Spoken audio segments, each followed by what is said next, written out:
Guys, welcome back to my YouTube channel.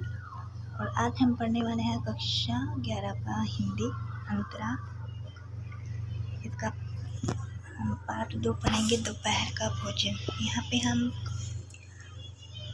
जिसके जो writer हैं वो है अमरकांत। इनका जन्म 1925 में हुआ था। तो इनकी जो जीवनी है वो हम नहीं करेंगे अभी हम सीधा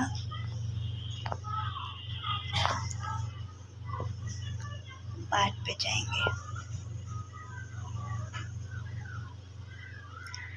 पाठ का परिचय। दोपहर का भोजन गरीबी से जूझते एक निम्न मध्य वर्गीय शहरी परिवार की कहानी है, जिसके मुखिया की अचानक नौकरी छूट जाने के कारण परिवार के सामने आर्थिक संकट खड़ा हो जाता है। परिवार के सदस्यों को भरपेट भोजन तक नसीब नहीं हो रहा है। पूरे परिवार का संघर्ष भावी उम्मीदवार पर टिका है। स्वदेशी संकट की इस घड़ी में परिवार के सभी सदस्यों को एकजुट और चिंता मुक्त रखने का अथक प्रयास करती है। वह अपने परिवार को टूटने से बचाने का हर संभव प्रयत्न करती है। स्वदेशी और मुंशी के परिवार में उनके अतिरिक्त उनके 3 पुत्र हैं। 21 वर्षीय बड़ा बेटा रामचंद्र, 18 वर्षीय में मंझला बेटा मोहन और 6 वर्षीय बेटा प्रमोद।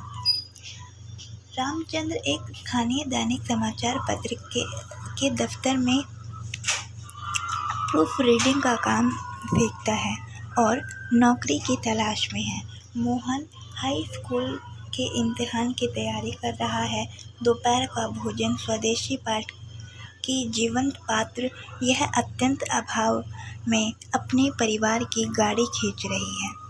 परिवार की स्थिति अत्यंत दयनीय होने पर वह परिवार को जोड़ने का पूरा प्रयास करती है। परिवार को जोड़े रखने के लिए वह झूठ का सहारा लेती है। इसका अथक प्रयास रहा है कि वह घर के सभी सदस्यों को सुख पहुंचाए, भले ही स्वयं कष्टों में जीते रहे। वह परिवार के सदस्यों के सामने दूसरों की कमी न बताकर उनकी बातों को छिपाती है, ताकि किसी भी सदस्य को मानसिक कष्ट न हो। ये सभी बातें उसके अपार धैर्य को दर्शाती है। स्वदेश्वरी ने झूठ बोलकर कोई पाप नहीं किया, बल्कि परिवार के सभी सदस्यों को एक दूसरे से जोड़े रखा। ऐसा झूठ किसी की भलाई, जब कोई भी एक ऐसा झूठ बोला जाए कि जिसकी वजह से सबकी भलाई हो, तो वो झूठ नहीं होता। घर के सभी सदस्य रामचंद्र, मोहन तथा मुंशी बारी बारी भोजन के लिए आते हैं। सभी मन ही मन में इस वास्तविकता से परिचित हैं कि घर में पर्याप्त भोजन नहीं है। वे सभी कुछ न कुछ बहाना बनाकर आधे पेट ही भोजन करके उठ जाते हैं। रामचंद्र की भोजन के दौरान स्वदेश्वरी मंझले बेटे मोहन की पढ़ाई की झूठी तारीफ करती है। वह मोहन से झूठ मूठ कहती है कि रामचंद्र उसकी प्रशंसा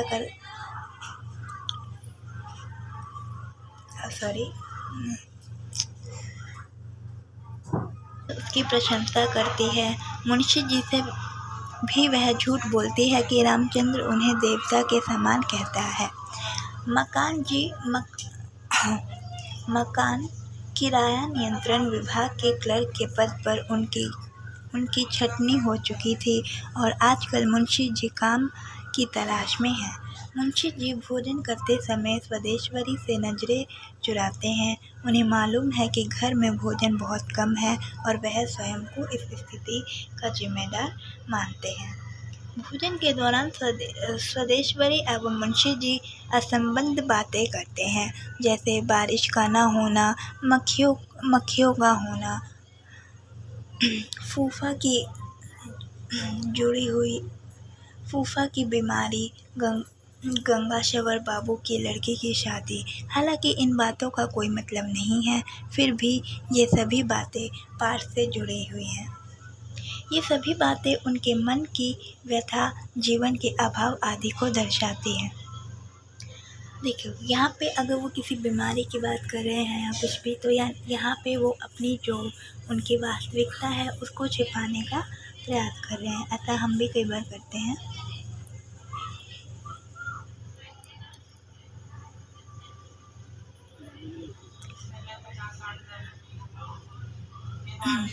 ये सभी बातें उनके मन की व्यथा, जीवन के अभाव आदि को दर्शाती है। इन बातों को करके शायद वे मूल विषय यानी गरीबी और अभाव से बचना चाहते हैं तथा अपने दुखों को कम करना चाहते हैं। स्वदेश्वरी पर्याप्त भोजन न होते हुए भी सदस्यों से और भोजन लेने का आग्रह करती है।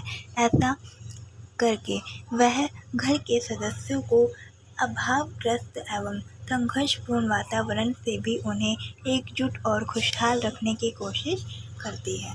सबको भोजन करवाने के पश्चात स्वदेश्वरी जब स्वयं भोजन करने बैठती है तो उसके हिस्से थोड़ी सी दाल, जरा सी चने की तरकारी और एकमात्र रोटी आती है। तब उसे अचानक अपने छोटे पुत्र प्रमोद का ध्यान आता है, जिसने अभी तक भोजन नहीं किया। वह आधी रोटी तोड़कर प्रमोद के लिए रख देती है तथा शेष आधी लेकर भोजन के लिए बैठ जाती है। पहला जो निवाला है वो मुंह में रखते ही उसकी आंखों से टप टप आंसू गिरने लगे और उसकी विवशता को बयान करते हैं। तो यहाँ पे हमने पढ़ा कि लोग ये अपनी गरीबी को दर्शा भी रहे हैं और उसे छुपाने की कोशिश भी कर रहे हैं, लेकिन यहाँ पे स्वदेश्वरी ने बहुत महत्वपूर्ण भूमिका निभाई है। उसने अपनी एकजुटता बनाए रखने के लिए झूठ भी बोला और अपना अपने बारे में ना सोचकर दूसरों के बारे में सोचा, जो कि बहुत